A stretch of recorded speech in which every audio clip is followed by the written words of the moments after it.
Ayodhya case വീണ്ടും 29-ന് പരിഗണിക്കും. അന്തിമവാദം കേൾക്കുന്നതിനെക്കുറിച്ച് തീരുമാനമായില്ല. അഞ്ചംഗ ബെഞ്ചിൽ നിന്ന് ജസ്റ്റിസ് യു ലളിത് പിന്മാറിയതിനെ തുടർന്ന് ബെഞ്ച് പുനഃസംഘടിപ്പിക്കും. വിവരങ്ങളുമായി ഹരീഷ് ചേരുന്നുണ്ട് ദില്ലിയിൽ നിന്നും. ഹരീഷ്, ഇന്ന് പ്രധാനമായും കേസ് പരിഗണനയ്ക്കെടുത്തപ്പോൾ സുപ്രീം കോടതിയിൽ നടന്ന സംഭവങ്ങൾ ഏത് ഘട്ടത്തിലാണ് ജസ്റ്റിസ് യു ലളിത് പിന്മാറുന്ന ഒരു സാഹചര്യത്തിലേക്ക് എത്തിയത്? മനു, അഞ്ചംഗ ഭരണഘടനാ ബെഞ്ച് രാവിലെ 10:30 കൂടി തന്നെ ചേർന്നു. പക്ഷേ എന്തായാലും ഈ കേസുമായി ബന്ധപ്പെട്ടുകൊണ്ട് തന്നെയുള്ള അന്തിമവാദം എന്ന് തുടങ്ങണം. അതിന്റെ സമയം മാത്രമേ ഇന്ന് പ്രഖ്യാപിക്കുകയുള്ളൂ, അല്ലെങ്കിൽ അത് മാത്രമേ ഉത്തരവിടുന്നുള്ളൂ. അല്ലാതെ അന്തിമവാദം ഇന്ന് കേൾക്കാനോ വാദം കേൾക്കാനോ കോടതി തയ്യാറല്ലെന്ന് ചീഫ് ജസ്റ്റിസ് രഞ്ജൻ ഗൊഗോയ് വ്യക്തമാക്കി. ഇതിനെ തുടർന്ന് തന്നെ സുന്നി വഖഫ് വേണ്ടി ഹാജരായിരിക്കുന്ന രാജീവ് ധവാൻ പ്രധാനപ്പെട്ട ഒരു വിഷയം ചൂണ്ടിക്കാണിച്ചു. അയോധ്യ തർക്കഭൂമിയുമായി ബന്ധപ്പെട്ട വിഷയത്തിൽ ഇതിനു മുമ്പേ ഈ ഒരു അയോധ്യ കേസുമായി ബന്ധപ്പെട്ട കേസിൽ യു ലളിത്, ഇപ്പോഴത്തെ ജസ്റ്റിസ് ആയിരിക്കുന്ന യു ലളിത് അന്ന് അഭിഭാഷകനായിരുന്ന സമയത്ത് 1997 ഹാജരായിട്ടുണ്ട്. അപ്പോൾ അത് ശരിയായ നടപടിയാണെന്നൊരു ചോദ്യമാണ് അദ്ദേഹം ചോദിച്ചത്. പക്ഷെ അദ്ദേഹം തന്നെ തീരുമാനമെടുക്കട്ടെ, അദ്ദേഹം ഹാജരാവുന്നത് ശരിയാണോ എന്ന കാര്യമാണ് ചൂണ്ടിക്കാണിച്ചത്. അപ്പൊ ഇതിന്റെ അടിസ്ഥാനത്തിൽ തന്നെ അദ്ദേഹം തന്നെ യു ലളിത് തന്നെ സന്നദ്ധത അറിയിച്ചു. താൻ ഇതിന്ന് മാറാൻ വേണ്ടി ഭരണഘടനാ ബെഞ്ചിൽ നിന്ന് മാറി നിൽക്കാൻ വേണ്ടി അദ്ദേഹം തീരുമാനമെടുക്കുകയായിരുന്നു. ഇതിന്റെ അടിസ്ഥാനത്തിൽ അദ്ദേഹം ഭരണഘടനാ ബെഞ്ചിൽ നിന്ന് മാറി. അഞ്ചംഗ ഭരണഘടനാ ബെഞ്ചിൽ ഒരാളെ മാറ്റം വന്നതോടുകൂടി തന്നെ 4 പേർ മാത്രമായി ചുരുങ്ങി. അതുകൊണ്ട് തന്നെ ജനുവരി 29-ന് മുമ്പാകെ തന്നെ അഞ്ചംഗ ഭരണഘടനാ ബെഞ്ച് പുനഃസ്ഥാപിച്ചുകൊണ്ട് തന്നെ 29-ന് കേസ് പരിഗണിക്കും. പക്ഷേ അന്ന് കേസുകൾ പരിഗണിക്കെത്തിയാലും അന്ന് വാദം കേൾക്കാൻ തന്നെ സാധ്യതയില്ല.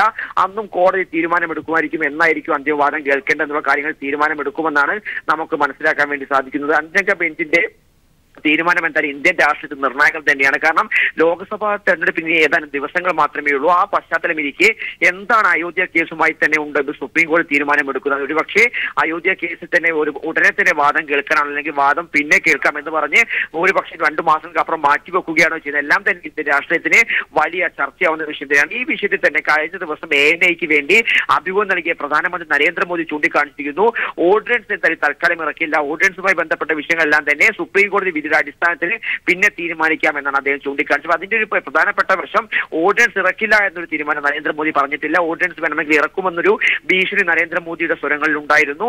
ഇതേ വിഷയത്തിൽ തന്നെയായിരുന്നു കേന്ദ്ര നിയമമന്ത്രിയായിരിക്കുന്ന രവിശങ്കർ പ്രസാദ് കുറച്ചു ദിവസങ്ങൾ മുന്നേ അഭിഭാഷക സംഘടനകളുടെ യോഗത്തിൽ വെച്ച് വ്യക്തമാക്കിയിരിക്കുന്നു, ശബരിമല വിധി പ്രസ്താവം ഉടനെ തന്നെ വാദം കേൾക്കുന്നു. നീണ്ട ദിവസങ്ങളുടെ വാദം കേട്ട് തന്നെ പെട്ടെന്ന് വിധി പറയുന്നു. പക്ഷെ എന്തുകൊണ്ടാണ് ഇത്രയും പഴക്കമുള്ള അയോധ്യ കേസ് സുപ്രീം കോടതി ഇത്രയും കാലം നീട്ടിവെക്കുന്ന ചോദ്യം അദ്ദേഹം മുന്നോട്ട് വെച്ചിരുന്നു. പക്ഷേ ഇതിൽ അപ്പോൾ തന്നെ ഈ മുസ്ലിം വ്യക്തിനിയമ ബോർഡ് സജീവമായി രംഗത്ത് വന്നു. അവർ പറഞ്ഞിരിക്കുന്നു, ഒരു ഇന്ത്യയുടെ ഒരു കേന്ദ്രമന്ത്രി ആയിരിക്കെ അദ്ദേഹം ഇങ്ങനെ പ്രസ്താവന നടത്തിയത് ശരിയല്ല. കാരണം ഇന്ത്യ ഒരു മതേതരത്വ രാഷ്ട്രമാണ്. ആ മതേതരത്വം നിൽക്കുന്ന ഇന്ത്യ എന്ന രാഷ്ട്രത്തിൽ നിന്നുകൊണ്ട് തന്നെ ഇങ്ങനെ ഒരു മതവിഭാഗത്തിന് വേണ്ടമായി തന്നെ അനുകൂലമായ നിലപാട് സ്വീകരിച്ച് ശരിയല്ലെന്നെല്ലാം ചൂണ്ടിക്കാണിച്ചുകൊണ്ട് രംഗത്ത് വന്നിരുന്നു. ഇങ്ങനെ കേന്ദ്രമന്ത്രിമാരും പ്രധാനമന്ത്രി അടക്കമുള്ളവരും അതുപോലെ തന്നെ BJPയും സംഘപരിവാർ സംഘടനകളും ശിവസേനയും എല്ലാവരും തന്നെ സജീവമായി തന്നെ അയോധ്യ എന്ന വിഷയത്തെ ചൂണ്ടിക്കാണിച്ചുകൊണ്ട് രാഷ്ട്രീയ വോട്ട് ബാങ്ക് ലക്ഷ്യം വെച്ച് മുന്നോട്ട് പോകുമ്പോഴാണ് ഇങ്ങനെ ഒരു കേസ് സുപ്രീം കോടതിയെ പരിഗണനയുള്ളതെന്ന് ശ്രദ്ധേയപരമായ കാര്യം തന്നെയാണ്. 2014 ലോക്സഭാ തെരഞ്ഞെടുപ്പ് സമയത്ത് തന്നെ നരേന്ദ്രമോദി പ്രധാനമായി തന്നെ ചൂണ്ടിക്കാണിച്ച വിഷയം, രാഷ്ട്രീയ വോട്ട് ബാങ്കായി ഉപയോഗിച്ച വിഷയം അയോധ്യ തന്നെയായിരുന്നു. ഇന്ന് 2019 എത്തുമ്പോഴും അത് അദ്ദേഹം പ്രധാനമായി ചൂണ്ടിക്കാണിക്കുന്നതും ഇതേ വിഷയം തന്നെയാണ്. അതുകൊണ്ട് തന്നെ ഇന്ത്യൻ രാഷ്ട്രീയത്തിൽ വലിയ പങ്കുണ്ട് അയോധ്യ കേസിന്. അതുപോലെ തന്നെ ചീഫ് ജസ്റ്റിസ് ഇന്ന് കേസ് പരിഗണിച്ചുകൊണ്ട് വ്യക്തമാക്കിയ പ്രധാനപ്പെട്ട കാര്യങ്ങൾ, അയോധ്യ കേസുമായി ബന്ധപ്പെട്ടുകൊണ്ടുള്ള നിരവധി രേഖകൾ സുപ്രീം കോടതിയുടെ പരിഗണനയിലുണ്ട്.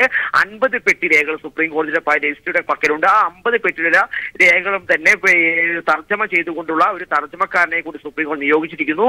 ഇപ്പോൾ 50 പെട്ടിയുള്ള രേഖകളെല്ലാം തന്നെ പരിശോധിച്ച് അതുപോലെ തന്നെ അലഹബാദ് ഹൈക്കോടതി 2010 വിധിക്കെതിരെയുള്ള ഈ പുനഃപരിശോധന ഹർജികൾ നൽകിയ 15 ഹർജികളും അതോടൊപ്പം തന്നെ ബുദ്ധക്ഷേത്രമാണ്, അവിടെ ഒരു ബുദ്ധക്ഷേത്രം ഉണ്ടായിരുന്നു ചൂണ്ടിക്കാണിച്ചുകൊണ്ട് തന്നെ നൽകിയ ഒരു റിട്ടും സുപ്രീം കോടതി പറയുന്നത്. ഇപ്പൊ ഈ 15 ഹർജികളും ഒരു റിട്ടും പരിശോധിക്കുക, അതോടൊപ്പം അവരുടെ എല്ലാവരെയും വാദം കേൾക്കുക, അതോടൊപ്പം തന്നെ ഈ 50 പെട്ടിയുടെ രേഖകളെല്ലാം തന്നെ തർജ്ജമ ചെയ്ത് അതിന്റെ കാര്യങ്ങൾ വിശദമായി തന്നെ പഠനം നടത്തുക എന്നിങ്ങനെയുള്ള എല്ലാ വിഷയങ്ങളും കഴിഞ്ഞ് 2019 തെരഞ്ഞെടുപ്പിന് മുന്നേ ഈ വിഷയത്തിൽ ഒരു വിധി പ്രസ്താവം ഉണ്ടാവുമോ എന്നാണ് ഇന്ത്യൻ രാഷ്ട്രീയം ഉറ്റുനോക്കുന്നത്.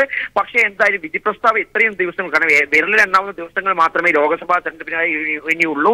പക്ഷെ അതിനുള്ളിൽ തന്നെ ചിലപ്പോൾ വിധി പ്രസ്താവം ഉണ്ടാവാൻ സാധ്യതയില്ല. പക്ഷേ എന്തായാലും 2019 തന്നെ അയോധ്യ കേസിൽ നിർണായകമായ വിധി പ്രസ്താവം സുപ്രീം കോടതി ഭാഗത്തു നിന്നുണ്ടാകുമെന്ന് ഉറപ്പാണ്. കാരണം chief justice Ranjan Gogoi 2019 November മാസത്തിൽ അദ്ദേഹം ഔദ്യോഗിക കാലാവധി കഴിഞ്ഞ് അദ്ദേഹം വിരമിക്കുന്ന സമയമാണ്. അതുകൊണ്ട് തന്നെ അദ്ദേഹം അടങ്ങിയ ബെഞ്ച് എന്തായാലും വിധി പ്രസ്താവം 2019 തന്നെ നടത്തുമെന്ന് ഉറപ്പായ കാര്യം. പക്ഷേ എന്തായാലും ലോക്സഭാ തെരഞ്ഞെടുപ്പിന് മുന്നോടിയായി തന്നെ ഈ വിഷയത്തിൽ ഒരു വിധി പ്രസ്താവം ഉണ്ടാവുമോ എന്നാണ് ഇന്ത്യൻ രാഷ്ട്രീയം ഉറ്റുനോക്കുന്നത്. നോക്കുന്നത്. പക്ഷേ എന്നാൽ BJP സർക്കാർ BJP സർക്കാരും അതുപോലെ BJPയുടെ നേതാക്കളും തന്നെ അയോധ്യ വിഷയം കത്തിച്ചുകൊണ്ട് തന്നെ തീവ്ര ഹിന്ദുത്വ നിലപാട് സ്വീകരിച്ചുകൊണ്ട് തന്നെ അതൊരു വോട്ട് ബാങ്ക് രാഷ്ട്രീയം വെച്ച് മുന്നോട്ട് പോകാനുള്ള നടപടിക്രമങ്ങൾ ആരംഭിച്ചിട്ടുണ്ട് ഇന്ത്യ എന്നത് ശ്രദ്ധേയപരമായ കാര്യം.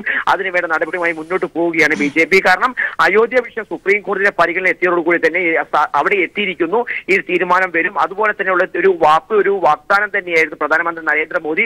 ഓർഡിനൻസ് ഇറക്കില്ല എന്നൊരു നിലപാട് അദ്ദേഹം സ്വീകരിച്ചിട്ടില്ല. ഓർഡിനൻസിന്റെ കാര്യം സുപ്രീം കോടതി വിധിക്ക് ശേഷം എന്നൊരു വാഗ്ദാനം കൂടി അദ്ദേഹം നൽകുന്നു. അതോടൊപ്പം തന്നെ നിയമമന്ത്രിയായിരിക്കുന്ന രവിശങ്കർ പ്രസാദും സജീവമായി രംഗത്ത് വരുന്നു. ഇങ്ങനെ എല്ലാ പശ്ചാത്തലത്തിൽ ഇന്ത്യൻ വോട്ട് ബാങ്ക് രാഷ്ട്രീയം വെച്ച് മുന്നോട്ട് പോകാൻ തന്നെയാണ് BJPയുടെ തീരുമാനം.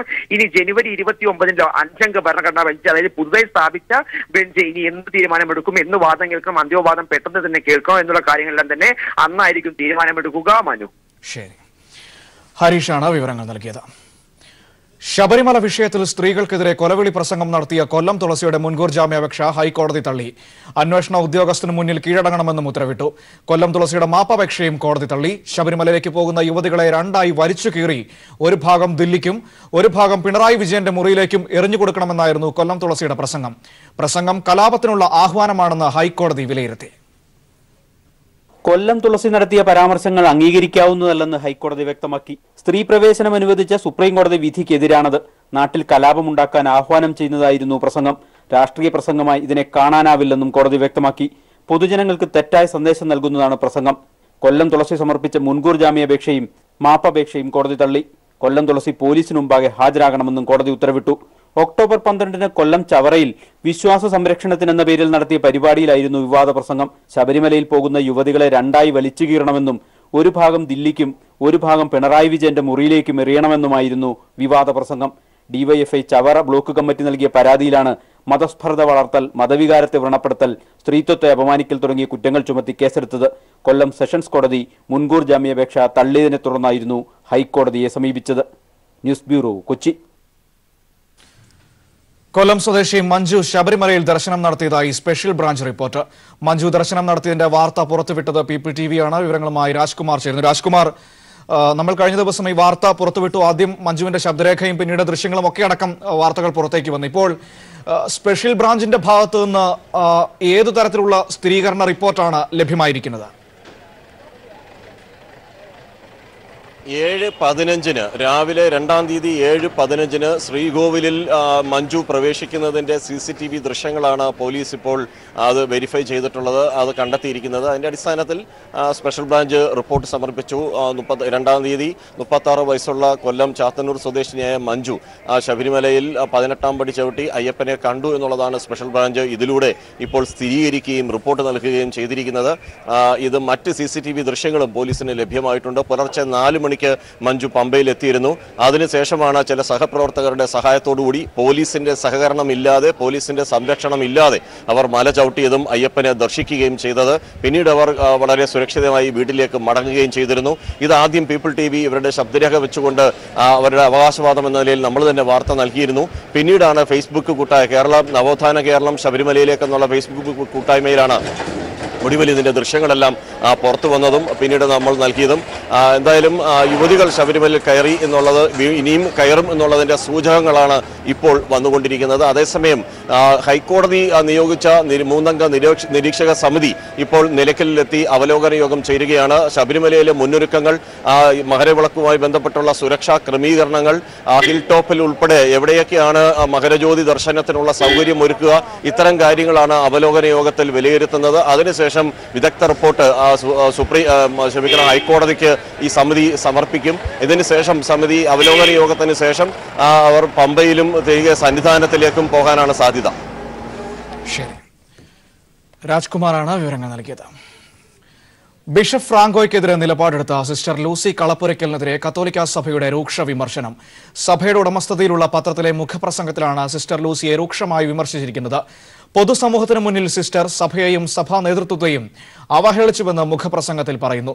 സഭയ്ക്കെതിരെ വാസ്തവവിരുദ്ധമായ കാര്യങ്ങൾ സിസ്റ്റർ ലൂസി പ്രചരിപ്പിക്കുന്നുവെന്നും പേരെടുത്ത് പറയാതെ മുഖപ്രസംഗത്തിൽ വിമർശിക്കുന്നുണ്ട്. മാനന്തവാടി രൂപത PRO നോബിൾ പാറക്കലാണ് സഭാ ഉടമസ്ഥതയിലുള്ള പത്രമായ ദീപികയിൽ സിസ്റ്റർ ലൂസിയെ വിമർശിച്ച് മുഖപ്രസംഗം എഴുതിയിരിക്കുന്നത്.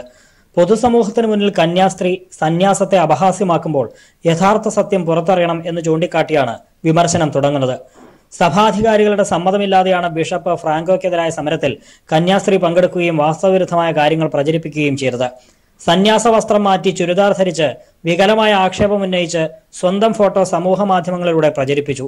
അനുവാദമില്ലാതെ കവിതകൾ പ്രസിദ്ധീകരിച്ചു. ഡ്രൈവിംഗ് ലൈസൻസ് എടുത്തതും വാഹനം വാങ്ങിയതും മേലധികാരികളുടെ അനുമതിയില്ലാതെയാണ്.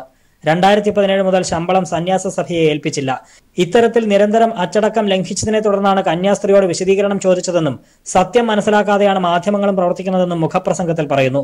നേരിട്ട് ഹാജരായി വിശദീകരണം നൽകണമെന്ന് സിസ്റ്റർ ലൂസിയോട് സന്യാസ സഭ ആവശ്യപ്പെട്ടെങ്കിലും സിസ്റ്റർ ലൂസി അതിന് തയ്യാറായിട്ടില്ല.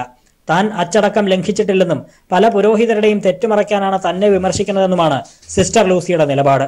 News bureau, Kochi. ദീപിക പത്രത്തിൽ തനിക്കെതിരെ വന്ന ലേഖനം വ്യക്തിഹത്യ ചെയ്യുന്ന തരത്തിലുള്ളതെന്ന് സിസ്റ്റർ ലൂസി. ലേഖനം അപലപനീയവും ഖേദകരവുമാണ്.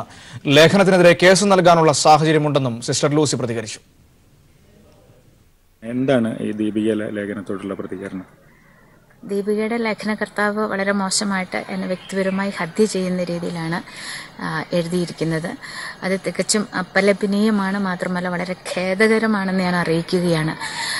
യഥാർത്ഥത്തിലുള്ള സന്യാസം ജീവിക്കുന്നവരുടെ മേൽ ഇത്തരത്തിലുള്ള കരിവാരി തേച്ചുകൊണ്ട് പാവപ്പെട്ട വിശ്വാസികളെ മുതലെടുക്കാം എന്നാണ് ഈ ലേഖനകർത്താവ് വിചാരിച്ചിരിക്കുന്നത്. അദ്ദേഹത്തിൻ്റെ ഈ ചിന്താരീതി തെറ്റാണ് എന്ന് തന്നെയാണ് എനിക്ക് പറയാനുള്ളത്. എനിക്ക് വേണമെങ്കിൽ എന്നെ ഇത്രമാത്രം മോശമായിട്ട് അവതരിപ്പിക്കുന്നതിന് ഇദ്ദേഹത്തിനെതിരെ കേസ് കൊടുക്കാനുള്ള സാഹചര്യം കൂടി നിലനിൽക്കുന്നുണ്ട്. മുന്നോക്ക സാമ്പത്തിക സംവരണ വിഷയത്തിൽ കേന്ദ്രത്തിനെതിരെ രൂക്ഷ വിമർശനവുമായി ശിവസേന. സേനാ മുഖപത്രം സാംനയിലൂടെയാണ് പ്രസ്താവന. ലോക്സഭാ തെരഞ്ഞെടുപ്പ് ലക്ഷ്യമിട്ടുള്ള കേന്ദ്ര സർക്കാരിന്റെ അടവാണ് സാമ്പത്തിക സംവരണമെന്നും BJP സംവരണ കാർഡിറക്കി കളിക്കുകയാണെന്നും ശിവസേന ആരോപിച്ചു. തൊഴിലില്ലാത്ത രാജ്യത്ത് സംവരണം കൊണ്ട് എന്ത് കാര്യമാണുള്ളതെന്ന് ഉദ്ധവ് താക്കറെ ചോദിച്ചു. തൊഴിലില്ലായ്മയും ദാരിദ്ര്യവും പരിഹരിക്കുന്നതിൽ കേന്ദ്ര സർക്കാർ പരാജയപ്പെട്ടു. രാജ്യത്തെ ജനസംഖ്യയുമായി താരതമ്യപ്പെടുത്തുമ്പോൾ 1 വർഷം 1 കോടിയോളം തൊഴിലവസരങ്ങൾ പുതിയതായി ഉണ്ടാകേണ്ടതാണ്. എന്നാൽ തൊഴിലവസരം കുറയുന്നതായാണ് കണക്കുകൾ സൂചിപ്പിക്കുന്നത്. സാമ്പത്തിക സംവരണം നടപ്പാക്കുന്നതിൽ തെറ്റില്ല. എന്നാൽ ജോലിക്ക് അവസരമില്ലാതെ സംവരണം നടപ്പാക്കിയതുകൊണ്ട് എന്ത് പ്രയോജനമെന്നും സേനാ മുഖപത്രം സാംന ചോദിച്ചു. News desk. CSI bishop house Mikhael construction ഉടമയും തൊഴിലാളികളും ചേർന്ന് ഉപരോധിച്ചു. സഭയും നിർമ്മാണ കമ്പനിയും തമ്മിലുള്ള സാമ്പത്തിക പ്രശ്നം നിലനിൽക്കെ കമ്പനിയുടെ ഉപകരണങ്ങൾ ഉപയോഗിച്ച് മറ്റൊരു കമ്പനി പണി ആരംഭിച്ചതാണ് പ്രകോപനത്തിന് കാരണം. ഉപരോധത്തെ തുടർന്ന് ബിഷപ്പ് കമ്പനി അധികാരികളുമായി ചർച്ച നടത്തി. തർക്കപ്രദേശത്ത് നിർമ്മാണങ്ങൾ പാടില്ലെന്ന ഹൈക്കോടതി വിധി നിലനിൽക്കെ ഏകപക്ഷീയമായി മറ്റൊരു കമ്പനിയെ നിർമ്മാണങ്ങൾ ഏൽപ്പിച്ച നടപടി കോടതി അലക്ഷ്യമാണെന്ന് കമ്പനി അധികൃതർ പറയുന്നു.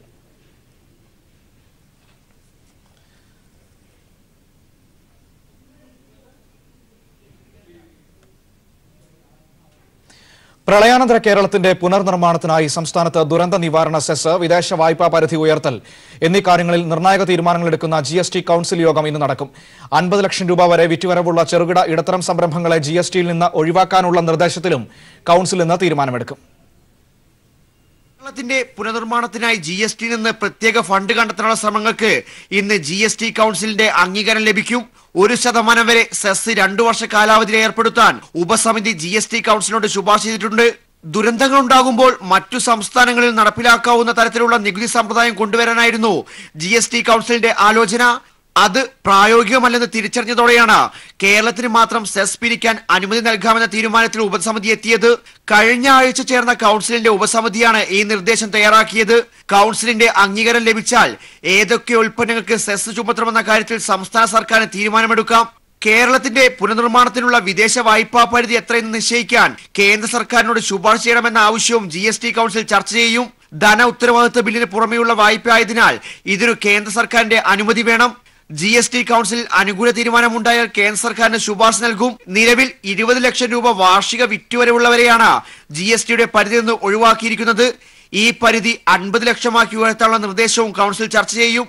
1.5 കോടി രൂപ വരെ വിറ്റുവരവുള്ളവർ നികുതി റിട്ടേൺ വർഷത്തെ ഒരിക്കലാക്കണമെന്ന ശുപാർശയിലും തീരുമാനം പ്രതീക്ഷിക്കുന്നുണ്ട്. ചെറുകിട സേവനദാതാക്കളുടെ GST 18 നിന്ന് 10 താഴെയാക്കി ചുരുക്കുക തുടങ്ങിയ ഉപസമിതി തീരുമാനങ്ങളും കൌൺസിൽ ചർച്ച ചെയ്യും. അതേസമയം സംസ്ഥാന സർക്കാർ ലോട്ടറിയുടെ നികുതി 12 നിന്ന് 28 ഉയർത്തണമെന്ന നിർദ്ദേശം ഇന്നത്തെ കൌൺസിലിലും ഉയർന്നു വന്നേക്കാം. News bureau, Delhi. ബുലന്ദ്ഷഹറിൽ ഇൻസ്പെക്ടർ സുബോധ് കുമാർ കൊലപാതക കേസിലെ ഒരു പ്രധാന പ്രതി കൂടി പിടിയിലായി. യുവമോർച്ച നേതാവായ ശിഖർ അഗർവാളാണ് ഉത്തർപ്രദേശിലെ ഹപൂരിൽ നിന്ന് പിടിയിലായത്. ജഹാംഗീറാബാദ് പോലീസാണ് ഇയാളെ അറസ്റ്റ് ചെയ്തത്. ഇന്ന് പുലർച്ചെയോടെയാണ് ഇയാൾ പിടിയിലായത്. ശിഖർ അഗർവാളിന്റെ അറസ്റ്റോടെ കലാപത്തിലെയും തുടർന്നുണ്ടായ കൊലപാതകങ്ങളിലെയും പ്രധാന പ്രതികളെല്ലാം അറസ്റ്റിലായെന്ന് ഉത്തർപ്രദേശ് പോലീസ് വൃത്തങ്ങൾ പറഞ്ഞു. ബുലന്ദ്ഷഹറിലെ കലാപത്തിന്റെ പേരിൽ 34 പേരാണ് ആകെ അറസ്റ്റിലായത്.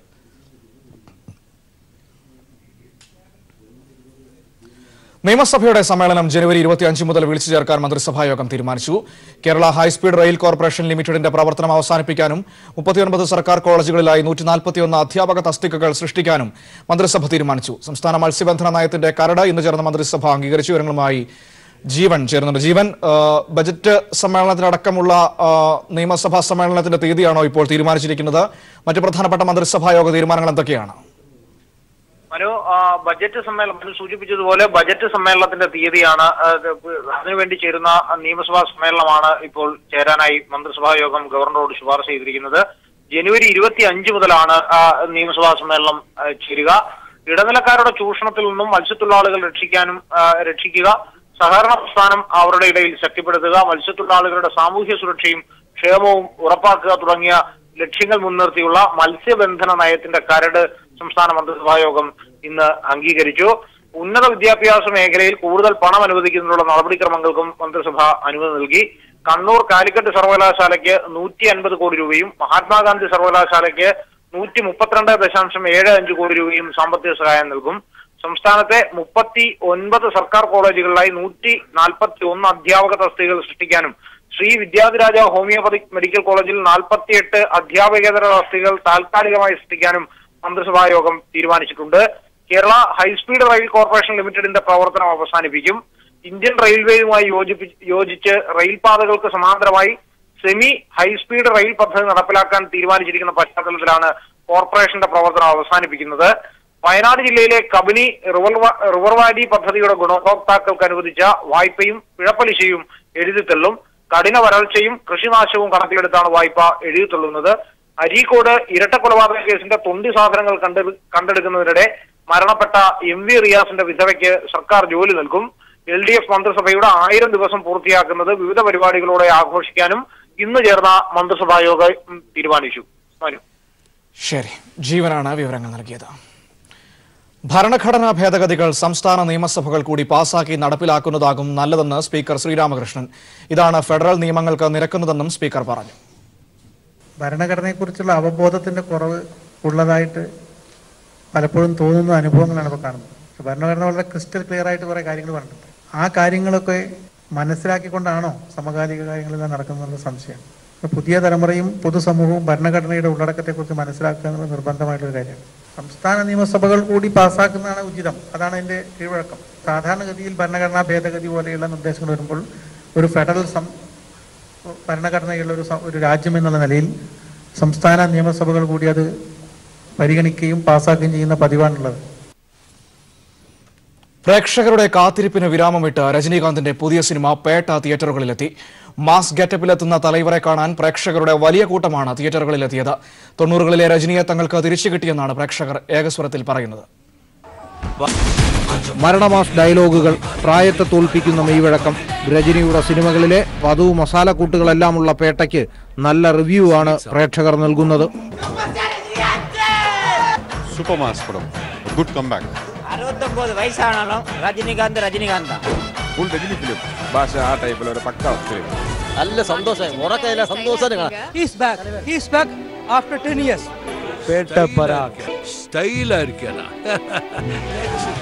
വിജയ് സേതുപതി വില്ലൻ വേഷത്തിലെത്തുന്ന പേട്ട സംവിധാനം ചെയ്തിരിക്കുന്നത് കാർത്തിക് സുബരാജാണ്. തൃഷ, സിമ്രാൻ, നവാസുദ്ദീൻ സിദ്ദിഖി എന്നീ പ്രഗത്ഭ താരനിരയോടൊപ്പം മലയാളത്തിന്റെ സ്വന്തം മണികണ്ഠനും വേഷമിടുന്നു. സത്യമാ சொல்றேன், അടിച്ച് 100 പേരോട് ഓഴ വിട്ടുടുവേன். മാനപ്പുറം തിരുപ്പി വരാതെ പാത്തുക്കോ. ഏരീസ് പ്ലസിൽ രാവിലെ 4 മണിക്ക് ആരംഭിച്ച ഷോ കാണാൻ സ്ത്രീകളടക്കമുള്ളവർ എത്തിയിരുന്നു.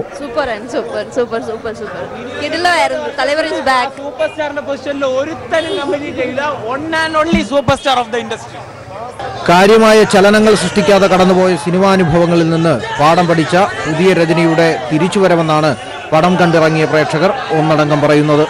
സിറപ്പാന തരமான സംഭവങ്ങളെ ഇനിമേതാ പാക്ക പോறேன். News bureau, Thiruvananthapuram. പാലക്കാടും പേട്ട സിനിമയ്ക്ക് വലിയ സ്വീകരണമാണ് ലഭിച്ചത്.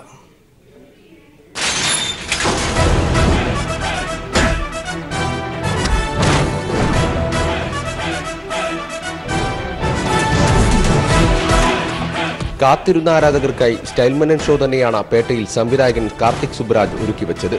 ത്രസിപ്പിക്കുന്ന ആക്ഷനും രജനീകാന്തിന്റെ മാസ് സ്റ്റൈലുമെല്ലാം ചേർന്ന ദൃശ്യവിരുന്നു. പുലർച്ചെ 3:30 ആരാധകർക്കായി ഒരുക്കിയ ഷോ മുതൽ തിയേറ്ററുകൾ നിറഞ്ഞു കവിഞ്ഞു. രജനീകാന്ത് തിരശ്ശീലയിൽ പ്രത്യക്ഷപ്പെട്ടപ്പോഴെല്ലാം ആരാധകർ ഇളകിമറിഞ്ഞു.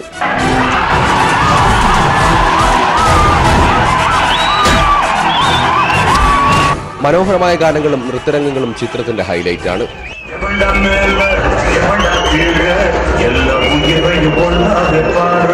ചിത്രത്തിൽ ശ്രദ്ധേയമായ വേഷം ചെയ്ത മലയാളി താരം മണികണ്ഠനാചാരി പാലക്കാട് ആരാധകർക്കൊപ്പം ആദ്യ പ്രദർശനത്തിനെത്തി. എന്നെ സംബന്ധിച്ച് എത്ര സീൻ ചെയ്തെന്നോ എന്റെ കഥാപാത്രത്തെ കുറിച്ച് സംസാരിക്കപ്പെടുന്നോ അതൊന്നുമല്ല. ഞാൻ രജനീകാന്ത് എന്ന് പറയുന്ന അത്ഭുതത്തെ നേരിട്ട് കണ്ടു. നിറഞ്ഞ മനസ്സോടെയാണ് ആരാധകർ തിയേറ്റർ വിട്ടത്. അതിഗംഭീരമായ ഫിലിം, അടിപൊളി, സൂപ്പർ സൂപ്പർ ഹിറ്റ്. കുറെ കാലത്തിന് ശേഷം ഒരു അടിപൊളി രജനി പടം. സൂപ്പർ സ്റ്റാർ സൂപ്പർ സ്റ്റാർ തന്നെ.